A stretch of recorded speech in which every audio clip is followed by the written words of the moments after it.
Welcome. In front of me is a Samsung Galaxy A36 and today I'll be showing you how you can put this device into recovery mode.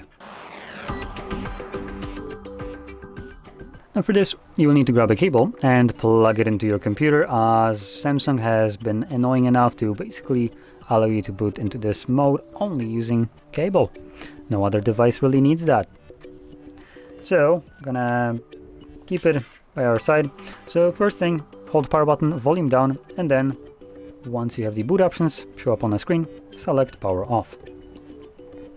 Wait for the device to turn off, and once it does so, gonna plug it in, and the moment you plug it in, start holding power button and volume up at the same time.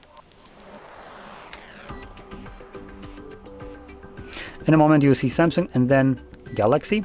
Let go of the power button when you see the Galaxy,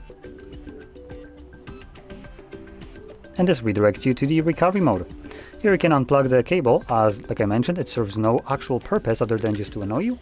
So when you are in this mode, you can just get rid of it. You can then use this mode still fully without the cable, and you'll need to navigate in it using volume buttons, as you can see, and power button will be used to confirm whatever is selected. Now going over the options, we have a reboot system now, which takes us back to Android, apply updates from ADB or SD card, wipe data or wipe cache partition, view logs, run tests, and power off. So I'm going to jump to the first option, confirm it, and like I mentioned before, this will just bring me back to Android. So it's just a way to leave this mode.